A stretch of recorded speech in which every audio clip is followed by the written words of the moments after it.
Al norte de Europa, en la península escandinava, Suecia se extiende en vertical a lo largo del mar Báltico, compartiendo frontera hacia el oeste con Noruega. El rigor de la climatología presenta un panorama austero y recogido sobre el que, si se escarba, se revela un modo de ser que depara agradables sorpresas. Suecia es un país culto y de un alto nivel de vida. El carácter sueco se entiende a partir de una estrecha e íntima relación con la naturaleza, determinada por el alto contraste que las estaciones van provocando a su paso.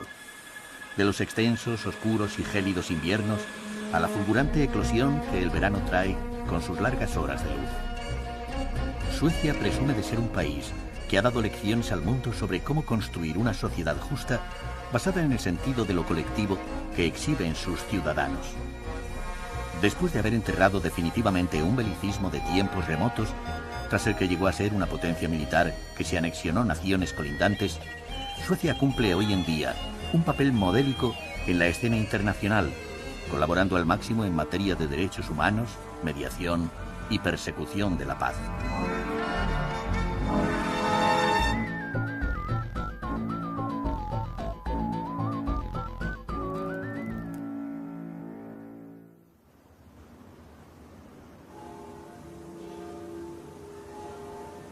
Estocolmo, la capital de Suecia, está asentada sobre 14 islas que se extienden por el lago Mälaren y el mar Báltico.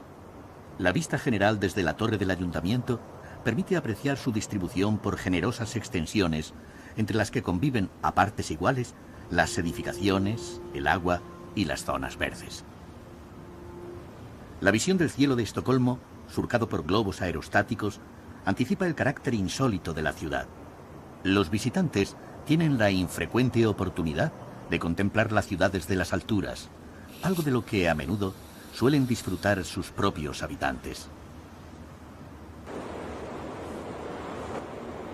Los numerosos puentes que unen cada isla se configuran como territorios para soñar, que acercan distantes orillas y que a la vez ofrecen una increíble variedad de puntos de observación. Cada isla, cada puente, cada mirador se convierte en una atalaya desde la que es posible contemplar y ser contemplados cual juego de espejos.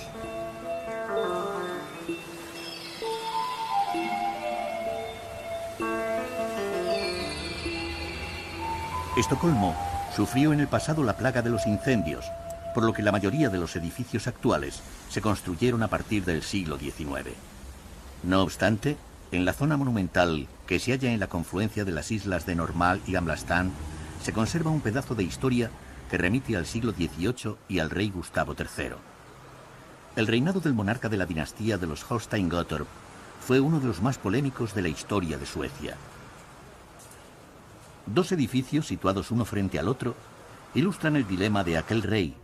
Bajo la influencia de la Ilustración francesa, convirtió a la ópera de Estocolmo en una de las más importantes de Europa y elevó la vida cultural de la capital hasta altas cotas de refinamiento. Sin embargo, su estilo de gobernar, de corte absolutista, le llevó a despreciar el poder emanado del Parlamento, lo que finalmente provocó que un grupo de aristócratas le asesinaran durante un baile de máscaras, suceso que inspiró la célebre ópera de Verdi, Un baile de máscaras. Junto al Parlamento se encuentra el Palacio Real, que tampoco escapó a la plaga de los incendios, siendo reconstruido en el siglo XVIII con la fisonomía barroca que conserva hasta hoy.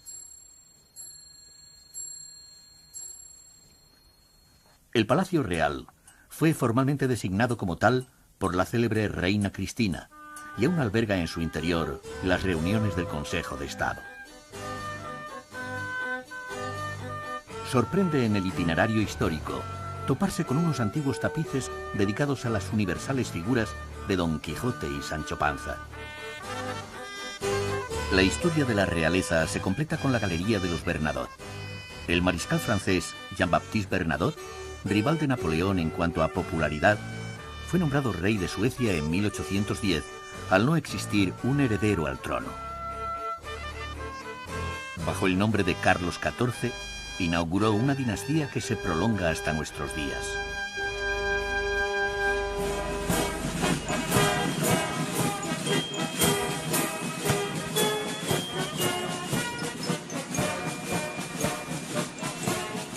A las puertas del palacio, todos los días del verano, se celebra la ceremonia del cuerpo de guardia. La Guardia Real es una institución que desde 1523 está íntimamente ligada a la corona sueca.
Su recorrido termina en la vecina plaza de Stortorget.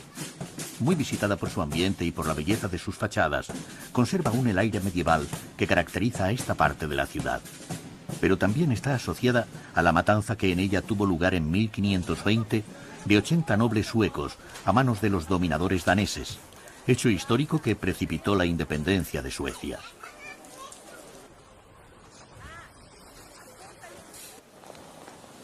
Desde la plaza de Stortorget se inicia un breve pero intenso recorrido por la ciudad vieja, o Gamla Stan.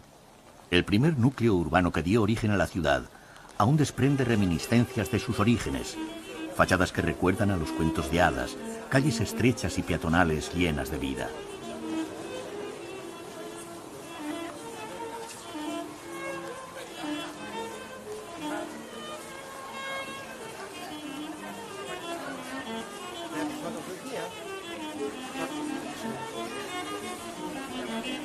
Durante el recorrido por el centro histórico, aparece en la pequeña isla de Riddarholmen una plaza que bien podría recordar a las que inspiraba a Giorgio de Chirico su pintura metafísica. La estatua de Birger Jarl, fundador de Estocolmo, hace más de 750 años, da nombre al lugar.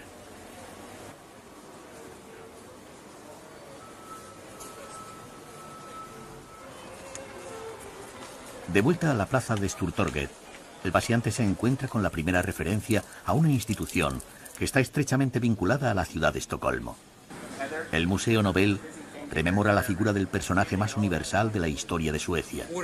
Alfred Nobel inventó, entre otras muchas cosas, la dinamita. En su testamento, donó su capital para la creación de los más prestigiosos premios que llevan su nombre y que recompensarían el esfuerzo realizado en el mayor beneficio a la humanidad en los diferentes campos del conocimiento. La ruta de los premios Nobel continúa por el emblemático edificio del ayuntamiento. En el célebre Salón Azul tiene lugar cada 10 de diciembre, aniversario de la muerte del benefactor, la cena de gala de los Nobel. Aunque no hay nada azul en su interior, el arquitecto Ragnar Oesberg decidió preservar el color de los ladrillos y no pintarlos de azul, como era su intención original. En el contiguo Salón Dorado tiene lugar el baile que sigue a la cena.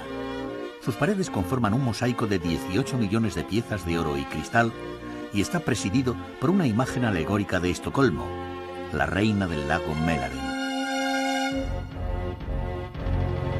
Las apacibles superficies de agua que rodean Estocolmo permiten llevar a cabo una de las actividades preferidas de los estocolmeses, las escapadas de fin de semana para entrar en contacto con la naturaleza.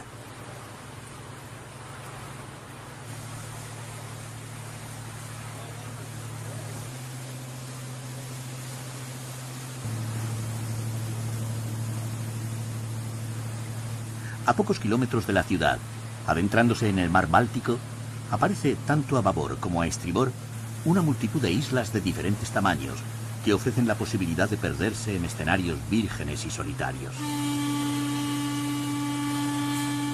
Cerca de 24.000 islas forman el así llamado archipiélago, cuya visión se puede apreciar desde el aire cuando el avión inicia el descenso a la capital.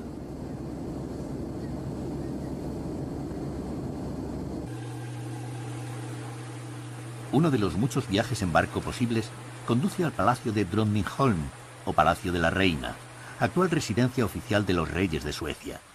Tanto el palacio como los alrededores fueron declarados Patrimonio de la Humanidad por la UNESCO, calificación que hace justicia a uno de los parajes más bellos del país. Los jardines de inspiración versallesca y relajantes sonidos acuáticos descubren la extrema elegancia del lugar.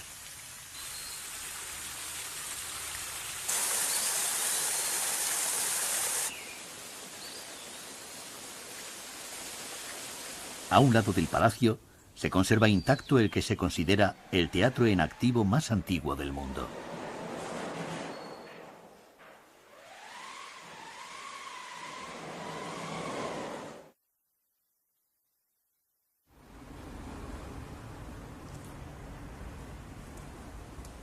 Junto a la fachada de un depurado estilo Art Nouveau del Teatro Dramático Real, llama la atención la estatua de la fallecida actriz Margareta Kruk, en la esquina donde solía fumar un cigarrillo antes de cada representación. La escultura mantiene por dentro una cálida temperatura para que, durante el largo invierno, no sea cubierta por la nieve. El Teatro Dramático Real, más conocido como Dramaten, es la institución más prestigiosa de la cultura sueca. No en vano la ciudad ofrece a sus habitantes la mayor proporción de escenarios per cápita del mundo. El Dramaten ha sido la cuna de las grandes figuras de la escena sueca, como el actor Max von Sydow. Ingmar Bergman, más conocido en su faceta de cineasta, aún conserva su propio despacho en la sede del teatro que tantas veces dirigió. Abierta a nuevas propuestas escénicas, la institución gestiona otras salas como la del El Verket, teatro de vanguardia que ocupa la antigua sede de la compañía eléctrica.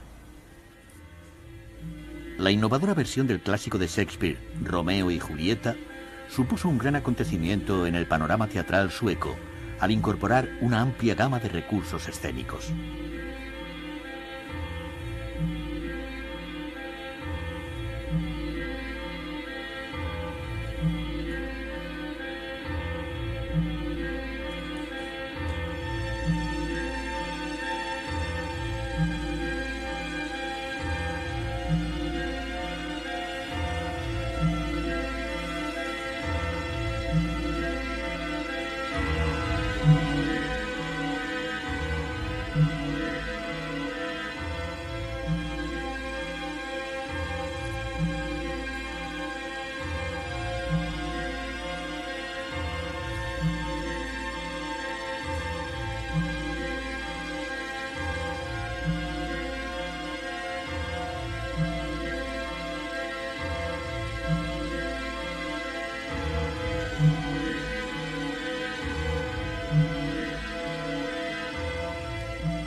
Melinda Kinnaman, su protagonista, que también participó en películas como Mi vida como un perro, de Lasse Hallström, o Los niños del domingo, de Daniel Bergman, afirma que aunque la obra en la que trabaja explota al máximo la expresión corporal, el teatro sueco procede esencialmente de una tradición naturalista. Otro de los ilustres nombres vinculados al Dramaten se descubre por sorpresa en una visita a los almacenes Pub. El rincón que sirve de recordatorio a la actriz Greta Garbo revela que fue dependienta de los almacenes más antiguos de la ciudad antes de alcanzar la categoría de mito.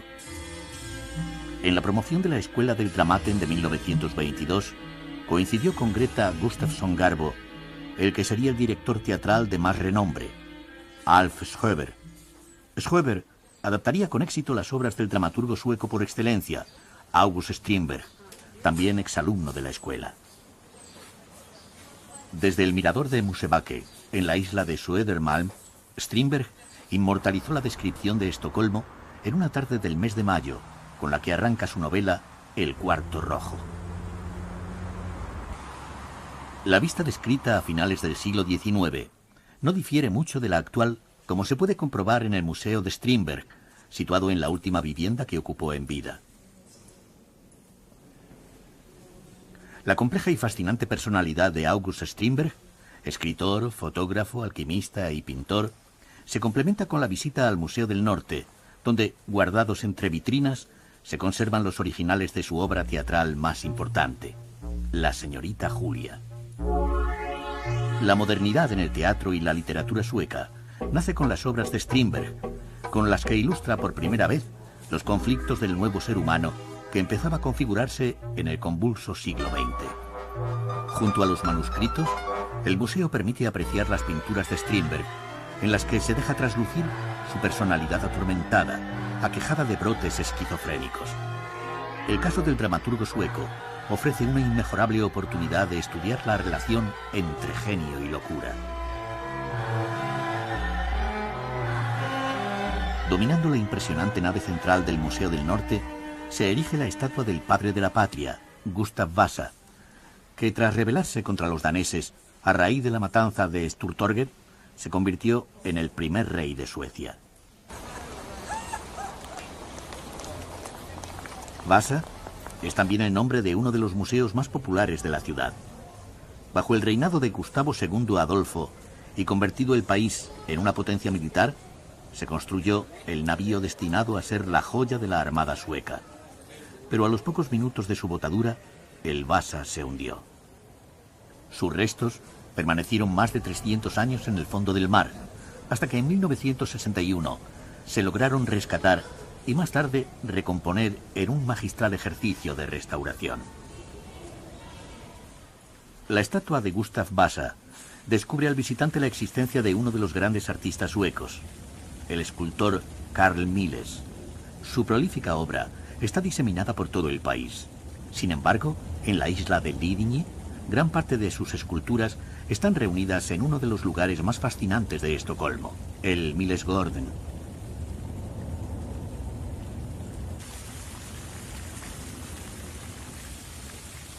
El museo al aire libre se erige sobre la que fue vivienda del escultor, que aprendiera su oficio junto a August Rodin. Los diferentes jardines diseñados en torno a las esculturas y fuentes de Carl Milles muestran la obra versátil y volátil del original artista, inspirada fundamentalmente en la mitología.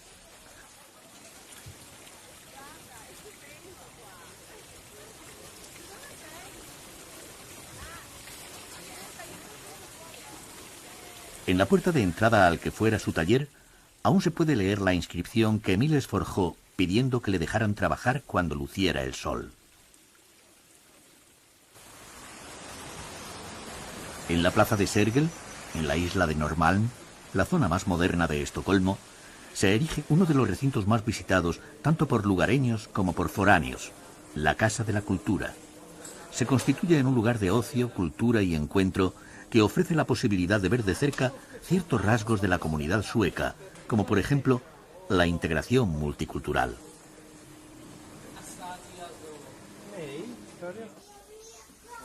Las 5 plantas que tiene la Casa de la Cultura oferta, además de cine, teatro y conciertos, espacios pensados para todas las edades y públicos.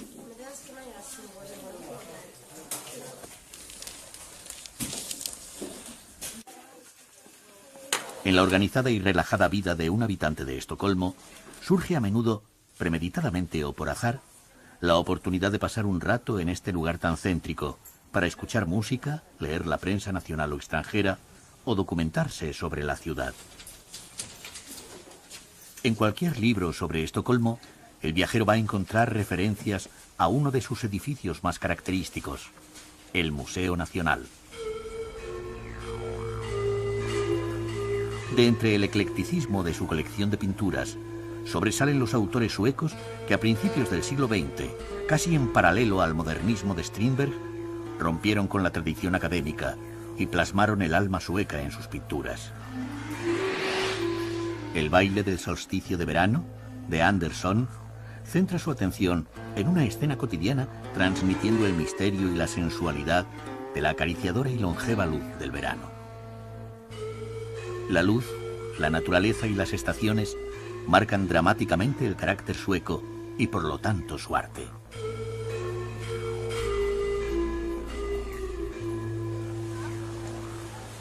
Uno de los grandes logros de la sociedad sueca, el estado del bienestar llevado a su máxima expresión, fue forjado por las generaciones de la posguerra. El milagro de la admirada cohesión social se basa en un exquisito sentido de lo colectivo que convive a la perfección con un escrupuloso respeto a las libertades individuales. La distribución de la riqueza es en Suecia una de las más equitativas del planeta. El sueco suele ser un individuo calmado, culto y políglota, de alto nivel de vida y amante de la naturaleza. Ese sentido de lo colectivo lo demuestra un fenómeno tan peculiar y tan elocuente como el de los huertos comunales. En otra de las islas que forman Estocolmo, Landholmen, un amplio jardín con huerto, tiene varios propietarios. Jag tycker så att det ska vara mer vilt så här, så att man måste hålla reda. Esta señora nos cuenta que se desplaza hasta el huerto los fines de semana para cuidar su porción de tierra, en la que cultiva hortalizas para el autoconsumo.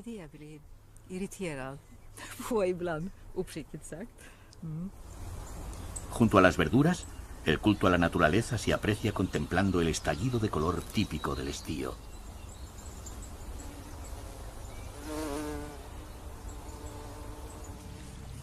La cercana isla de Långholmen albergaba el penal de Estocolmo, hoy convertido en hotel. La belleza de sus parajes, la calidad de sus aguas y de su entorno, convierte a los estocolmeses en prisioneros de la paz que emana de esta gran zona verde insertada en el corazón de la ciudad.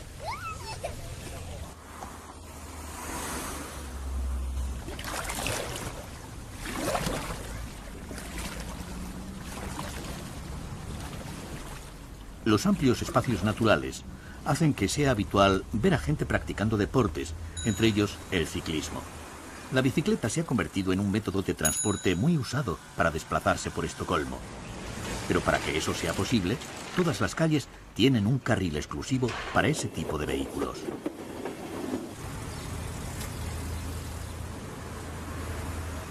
A pocos minutos del centro de la ciudad está el Parque Haga, un bosque con amplias praderas que invita al esparcimiento.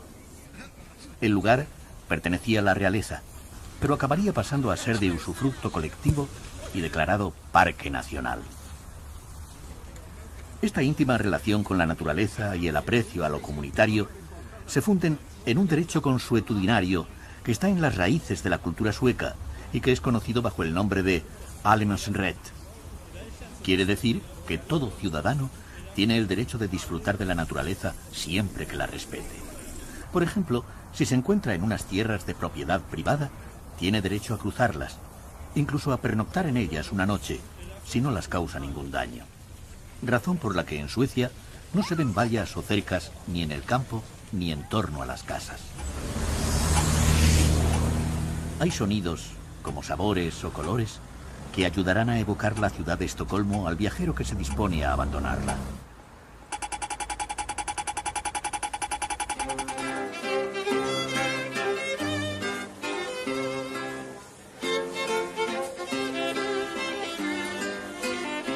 Otro de los sonidos viene de las calles de la ciudad vieja, una música amable y envolvente que contribuirá a exacerbar el célebre síndrome que lleva el nombre de la capital de Suecia.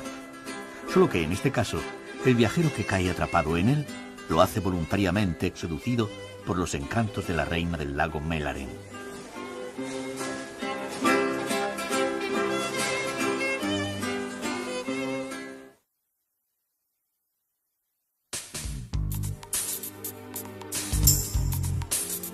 ...70 kilómetros por carretera separan Estocolmo de Uppsala.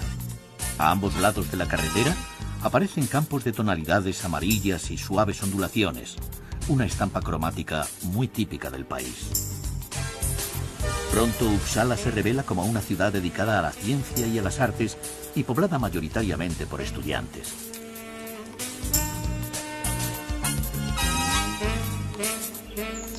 La Casa Museo de Linneo descubre a un personaje fundamental para la ciencia que pocos saben que nació y vivió en Suecia.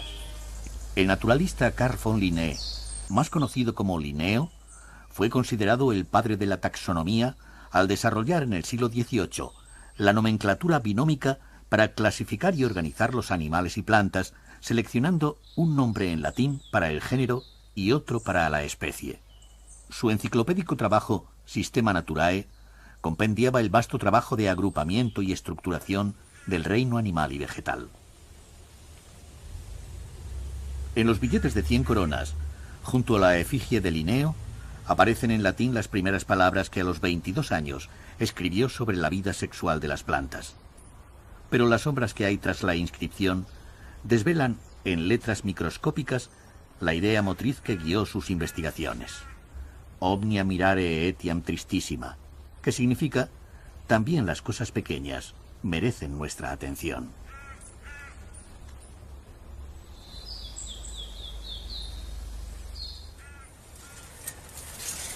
La catedral de Uppsala, de estilo gótico, cuyas dos torres puntiagudas de más de 100 metros de altura son visibles desde casi cualquier punto de la ciudad, simboliza la cuna de la nación sueca.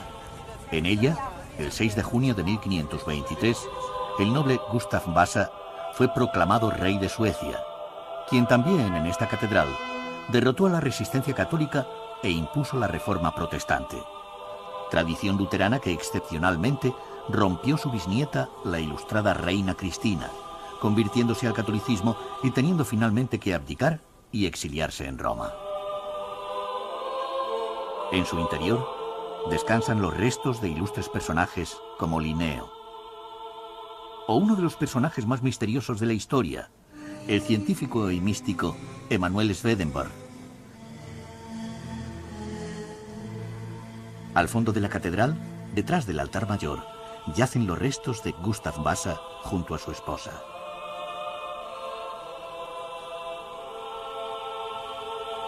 Muy cerca de la catedral se encuentra la Universidad de Uppsala, una de las instituciones más prestigiosas del país, fundada en 1477. La universidad recuerda a sus alumnos, entre ellos Anders Celsius, el inventor de la escala centígrada de medición de temperaturas.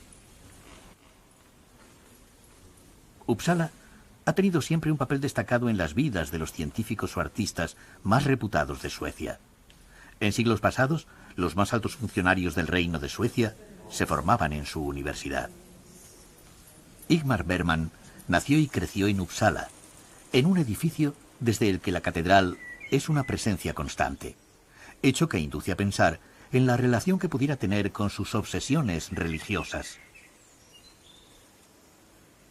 El castillo de Uppsala, también construido por Gustav Vasa, y el imponente edificio del Jardín Botánico son las últimas impresiones de una ciudad enteramente dedicada a las artes del conocimiento.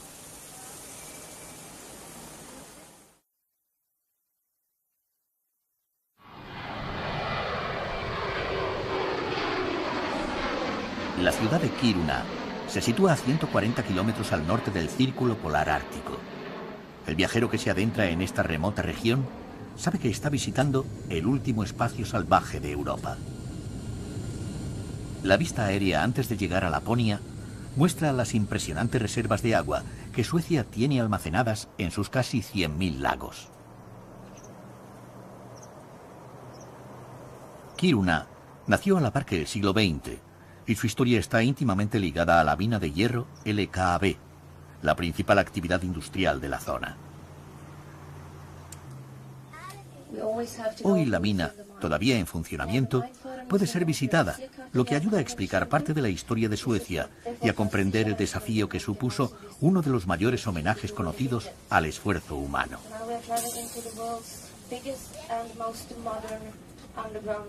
El museo que hay bajo tierra da testimonio de la gesta que consiguió dar salida al transporte de mineral, cruzando las montañas que separan Suecia de Noruega, para llegar al puerto de Narvik, en el Océano Atlántico.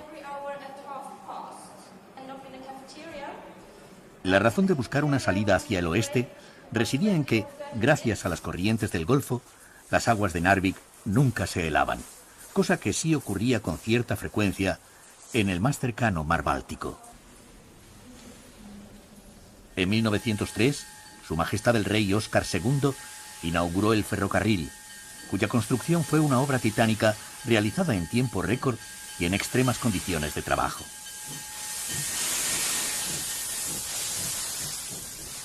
La mina tuvo también un importante papel en la expansión económica de Suecia y en la controvertida posición neutral que adoptó durante la Segunda Guerra Mundial.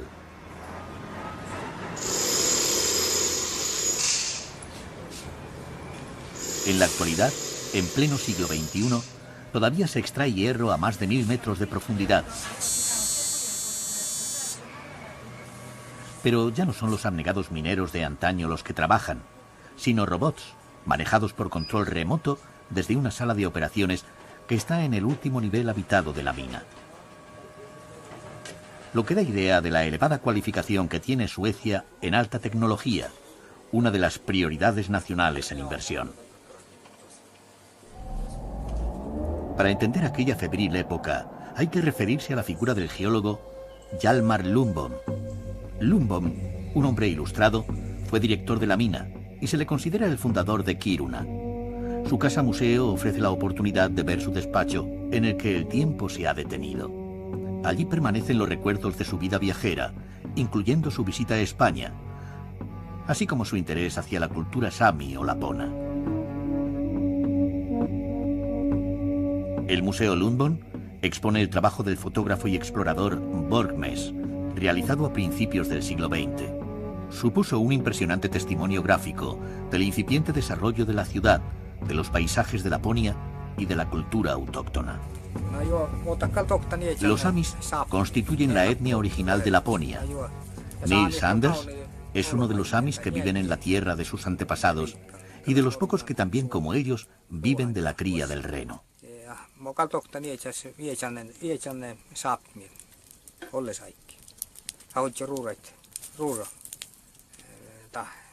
Nils relata en su idioma original, el lapón, cómo tanto la tecnología como la nueva economía han forzado cambios drásticos en la vida tradicional de los samis hasta el punto de que dedicarse a los renos se ha convertido en una actividad de mucho riesgo.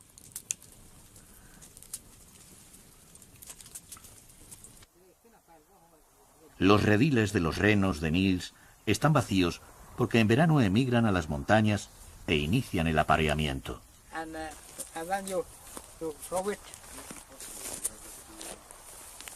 La serenidad, humor y envidiable vitalidad de Nils parecen tener que ver con su herencia cultural, plenamente identificada con la naturaleza.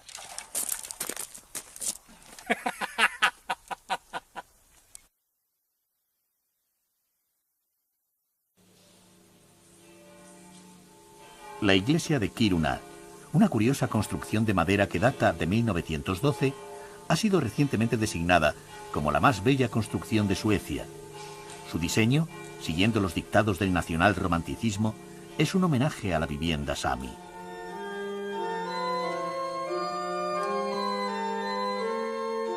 Hjalmar Lundbom ejerció su mecenazgo ordenando su construcción. Kiruna se convirtió en un centro de peregrinaje de intelectuales y artistas, amigos personales del benefactor, como Strindberg o el príncipe Eugenio, autor del mural que hay tras el altar mayor.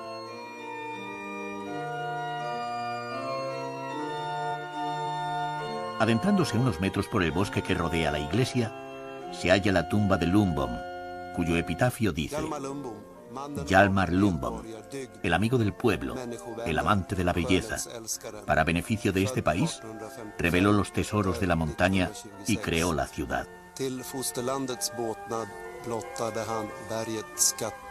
La ciudad tuvo bajo su influencia un diseño arquitectónico novedoso que la hizo más humana y habitable. En cierta forma, Kiruna fue el sueño de un hombre que demostró que las utopías a veces están más cerca de lo que parecen. Lundbom fue también responsable en buena parte de la hazaña que significó la construcción del ferrocarril hacia el oeste. Hoy en día, la vía férrea alterna el transporte de mineral con el de turistas y excursionistas. El tren de pasajeros que llega por la mañana procede de Estocolmo.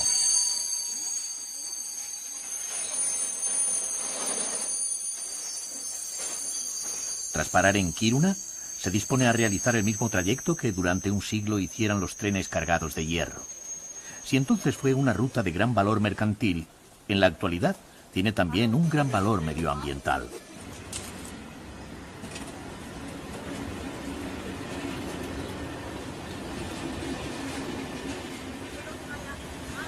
Antes de llegar al destino final, el tren para en Abisko, nombre de uno de los parques nacionales más importantes de Suecia.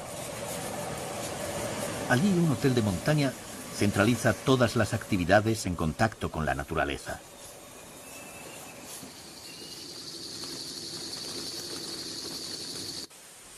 El parque de Abisko tiene un microclima más templado y con más luz, lo que posibilita que asimismo tenga una flora y fauna autóctona.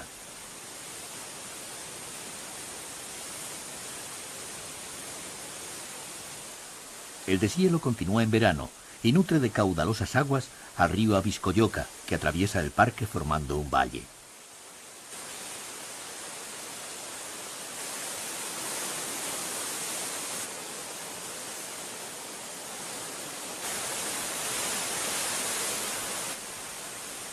En Abisko comienza el Kungsleden, o sendero real que se adentra 440 kilómetros en dirección sur. Recorrerlo es para los senderistas suecos una tradición del mismo rango que nuestro Camino de Santiago.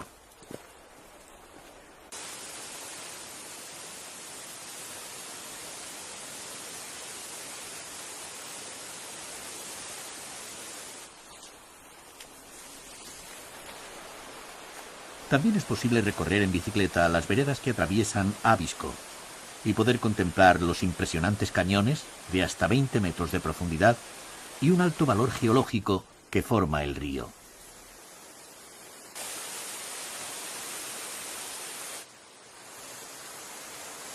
Las aguas de la Abiskojoka desembocan en el lago Torneträsk, el quinto mayor de Suecia, con más de 70 kilómetros de largo.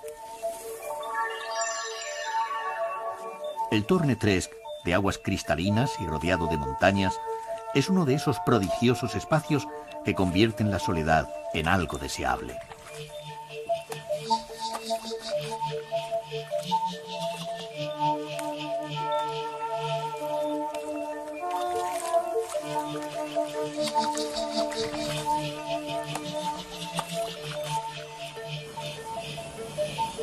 Una vez que se abandona el Parque Nacional de Abisko, el tren continúa su trayecto hasta Narvik.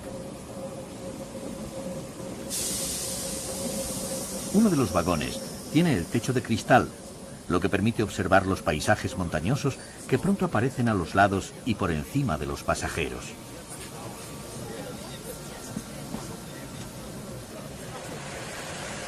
La falta de señales que indiquen la frontera entre Suecia y Noruega parece ser una prueba de que los dos países estaban unidos cuando se construyó el ferrocarril. 2 años después, en 1905, Noruega se independizó de Suecia.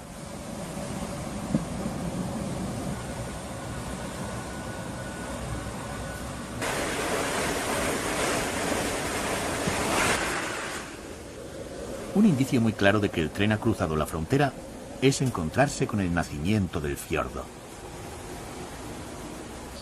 El fiordo se va agrandando progresivamente, descubriendo las aguas del Mar del Norte. El tren se detiene definitivamente en Narvik, punto final del trayecto. Allí un museo recuerda la batalla naval que tuvo lugar durante la Segunda Guerra Mundial para controlar los suministros de hierro. Desde Narvik se puede serpentear por una carretera que atraviesa numerosas islas hasta llegar a la localidad costera de Andenes. Allí le espera al viajero una experiencia única de carácter estacional: el avistamiento de ballenas. A menos de 1 hora en barco, en alta mar, aparecen los cetáceos. Entre mayo y septiembre llegan desde las zonas tropicales con el fin de alimentarse. La plataforma continental roza en esa latitud la costa noruega. La profundidad de las aguas, unida a la cantidad de horas de luz que hay en esta época del año, provocan un aumento de plancton, lo que a su vez genera una mayor fauna marina de la que se nutren las ballenas.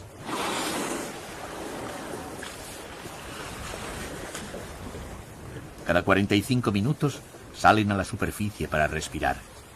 Es en ese momento cuando el barco se aproxima respetuosamente y permite verlas de cerca. Al aviso de diving, que quiere decir inmersión, los observadores preparan sus cámaras para ver nítidamente la cola de las ballenas, que es lo último que se sumerge.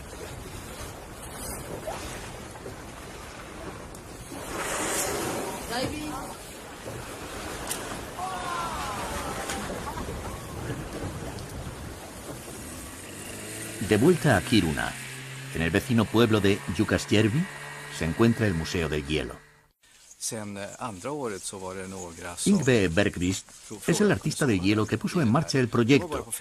Cuenta que el agua del río Torne es la indicada por sus características para fabricar hielo moldeable.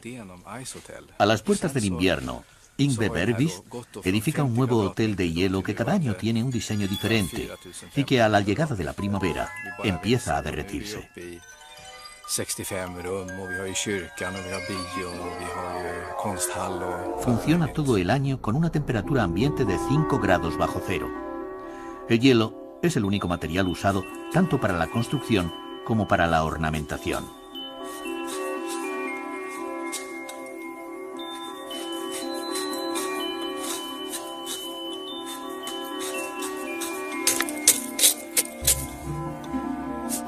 Uno de los próximos proyectos de Yngve Bergqvist es levantar a tamaño natural una réplica del shakespeariano Globe Theatre para que actores que desafíen el frío representen cálidos dramas en gélidos decorados. Las condiciones atmosféricas son un factor imprevisible por estas latitudes. Si la meteorología lo permite, uno de los fenómenos naturales más atractivos de contemplar en Laponia en los meses de junio y julio es el sol de medianoche. El sol que nunca se pone y que de madrugada recorre el horizonte en paralelo a la Tierra. Mientras el sol luce por la noche en Laponia, más al sur, en climas más templados, brilla la luna de Gotemburgo.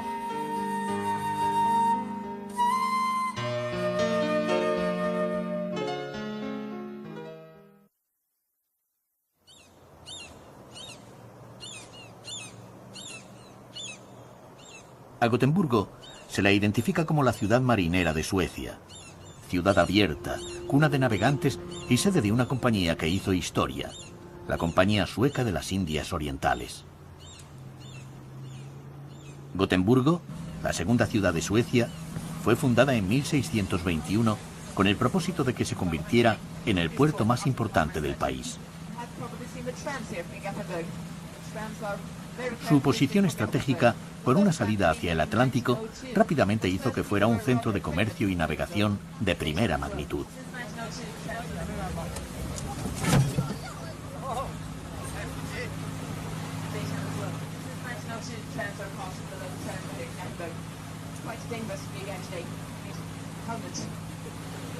En una de las orillas del estuario se erige el monumento dedicado a la mujer del marinero.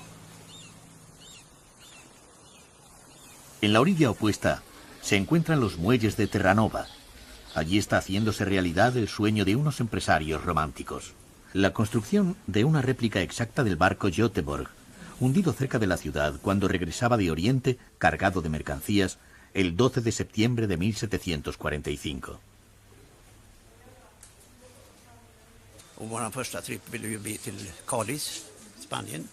Göran Ullman, un hombre curtido que participó en la Segunda Guerra Mundial como voluntario de la Cruz Roja y uno de los patrocinadores del proyecto, quiere que la réplica del Göteborg haga el mismo trayecto que el malogrado barco que fue fletado por la Compañía Sueca de las Indias Orientales.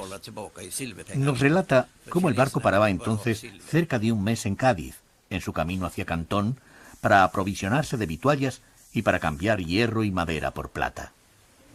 La plata gaditana era fundamental para los expedicionarios suecos, pues era la única mercancía que aceptaban los chinos para intercambiarla por porcelana, sedas y especias. Las exposiciones permanentes del Museo Municipal de Gotemburgo, ligadas a la historia de la compañía, muestran los géneros que los navíos traían del lejano oriente.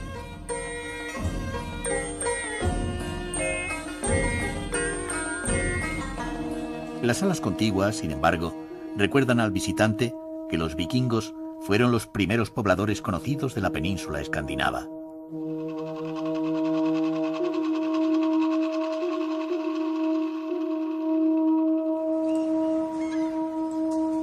No lejos del Museo Municipal se encuentra la Plaza del Ayuntamiento, dominada por la estatua de Gustavo II Adolfo, fundador de la ciudad.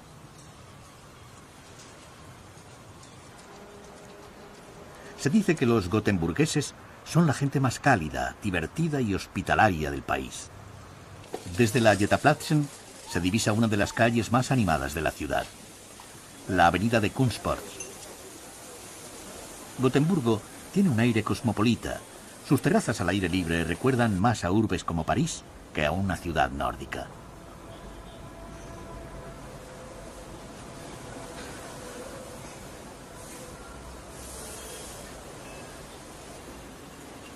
A las espaldas de la Götaplatsen aparece una estatua que resulta familiar, el Poseidón de Carl Miles. La réplica que existe en el Millesgården de Estocolmo no impide apreciar la belleza de esta gigantesca escultura bañada permanentemente por el agua como si se contemplara por primera vez. Justo detrás del Poseidón se halla el museo de arte más importante de la ciudad. Pontus Furstenberg, retratado por Anders Zorn, y su mujer, Jotida Magnus, formaban a finales del siglo XIX el matrimonio más rico de la ciudad cuando decidieron apadrinar el movimiento que se llamó Los Oponentes, justamente por oponerse a la tradición académica sueca. Los Oponentes crearon un nuevo estilo pictórico dominado por la luz nórdica y por trasladar su atención a motivos cotidianos. Las pinturas del matrimonio Furstenberg fueron donadas al museo y entre ellas destaca una en especial. Richard Berg fue uno de los máximos exponentes del nacionalromanticismo en pintura.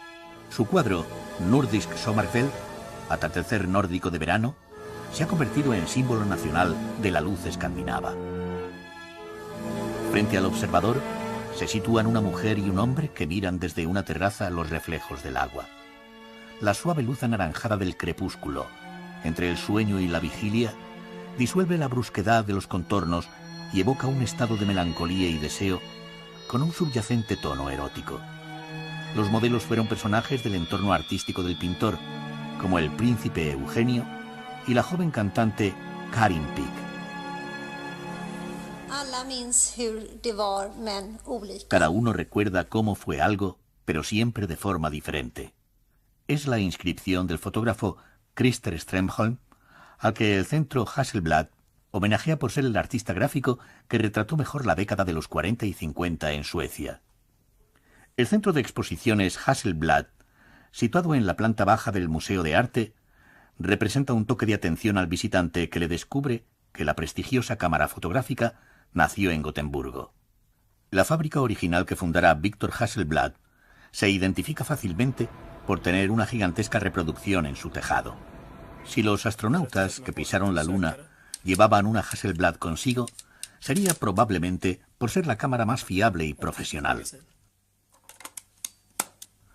La cámara utilizaba una tecnología propia basada en el intercambio modular.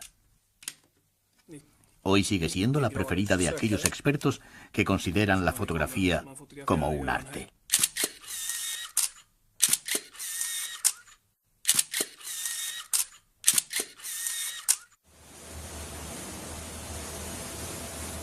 Gotemburgo, al igual que Estocolmo, tiene también su archipiélago.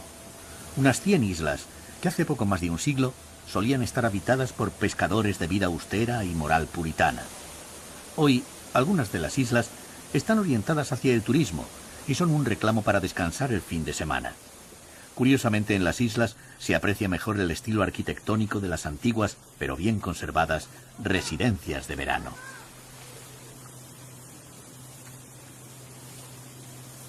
Antes de llegar a destino, de nuevo se hace presente el pasado de la ciudad, unido a la todopoderosa Compañía de las Indias Orientales. Unos atípicos edificios constituían la estación de cuarentena, a la que se debían someter todos aquellos que regresaban de ultramar.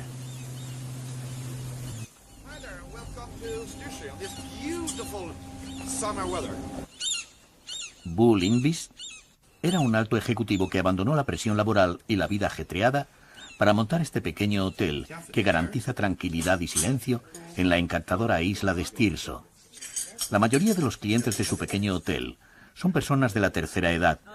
Bu conoce su trabajo y sabe perfectamente que los actuales pensionistas son gente exigente, que demandan reciprocidad, pues son ellos los que levantaron con su esfuerzo el estado del bienestar, del que ahora se benefician las presentes generaciones.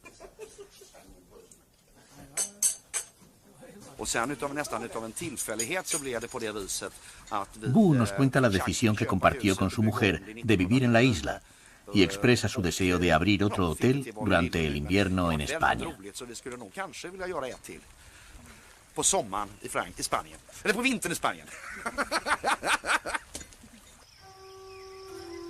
La iglesia del popular barrio de Haga data de mitad del siglo XIX. Las iglesias en Suecia no solo tienen la función de ofrecer servicios religiosos, también sirven de lugar de reunión, en el que es posible comunicarse y combatir la soledad. La música que suena habitualmente en los recintos sagrados contribuye al recogimiento, a crear un espacio para la meditación, rasgo consustancial del carácter sueco.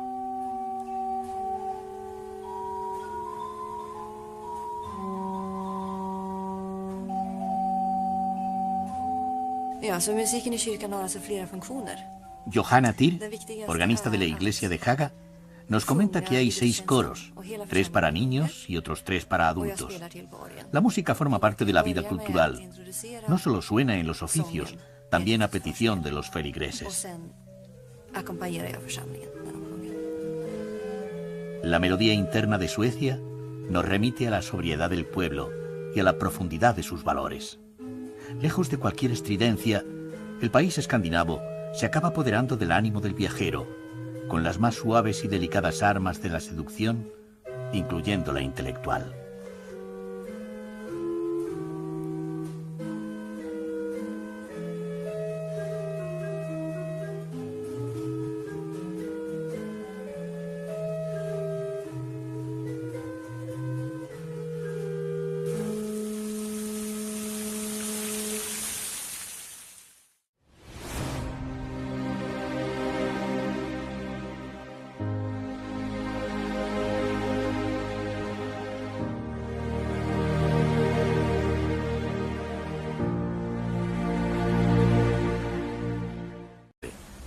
No obstante, en la zona monumental que se halla en la confluencia de las islas de Normal y Gamlastan, se conserva un pedazo de historia que remite al siglo XVIII y al rey Gustavo III.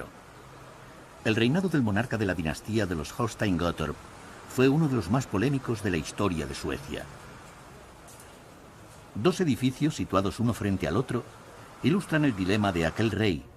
Bajo la influencia de la Ilustración francesa, convirtió a la Ópera de Estocolmo en una de las más importantes de Europa y elevó la vida cultural de la capital hasta altas cotas de refinamiento. Sin embargo, su estilo de gobernar, de corte absolutista, le llevó a despreciar el poder emanado del Parlamento, lo que finalmente provocó que un grupo de aristócratas le asesinaran durante un baile de máscaras, suceso que inspiró la célebre ópera de Verdi, Un baile de máscaras. Junto al Parlamento se encuentra el Palacio Real, que tampoco escapó a la plaga de los incendios, siendo reconstruido en el siglo XVIII con la fisonomía barroca que conserva hasta hoy. El Palacio Real fue formalmente designado como tal por la célebre reina Cristina y aún alberga en su interior las reuniones del Consejo de Estado. Sorprende en el itinerario histórico toparse con unos antiguos... Estocolmo, la capital de Suecia, está asentada sobre 14 islas que se extienden por el lago Mälaren y el mar Báltico. La vista general desde la torre del ayuntamiento permite apreciar su distribución por generosas extensiones, entre las que conviven a partes iguales las edificaciones, el agua y las zonas verdes. La visión del cielo de Estocolmo, surcado por globos aerostáticos, anticipa el carácter insólito de la ciudad. Los visitantes tienen la infrecuente oportunidad de contemplar la ciudad desde las alturas, algo de lo que a menudo suelen disfrutar sus propios habitantes. Los numerosos puentes que unen cada isla se configuran como territorios para soñar, que acercan distantes orillas y que a la vez ofrecen una increíble variedad de puntos de observación. Cada isla, cada puente, cada mirador se convierte en una atalaya desde la que es posible contemplar y ser contemplados cual juego de espejos.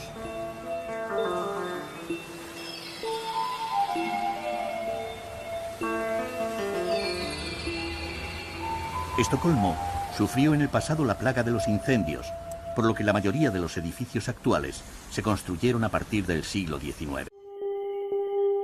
Al norte de Europa, en la península escandinava, Suecia se extiende en vertical a lo largo del mar Báltico, compartiendo frontera hacia el oeste con Noruega.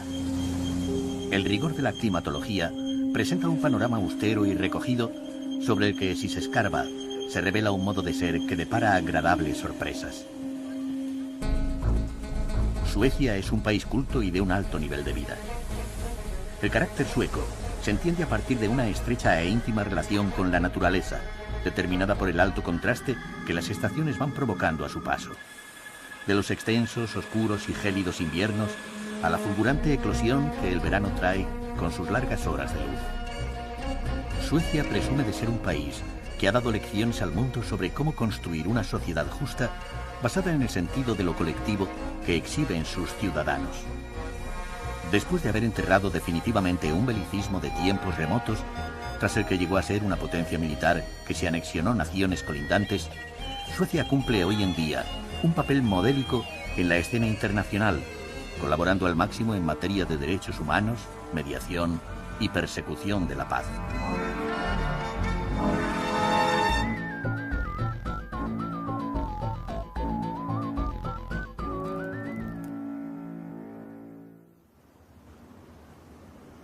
Tapices dedicados a las universales figuras de Don Quijote y Sancho Panza.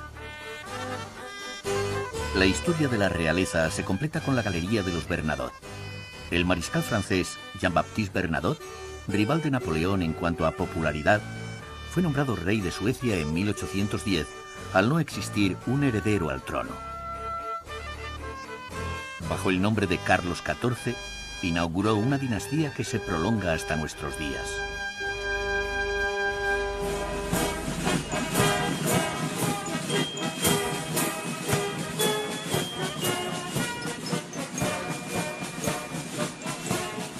A las puertas del palacio, todos los días del verano, se celebra la ceremonia del cuerpo de guardia. La Guardia Real es una institución que desde 1523 está íntimamente ligada a la corona sueca.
Su recorrido termina en la vecina plaza de Stortorget.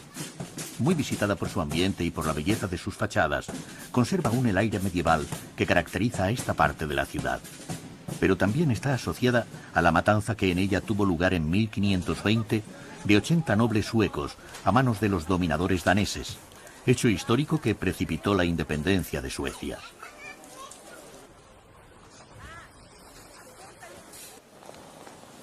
Desde la plaza de Stortorget se inicia un breve pero intenso recorrido por la ciudad vieja, o Gamla Stan. El primer núcleo urbano que dio origen a la ciudad aún desprende reminiscencias de sus orígenes,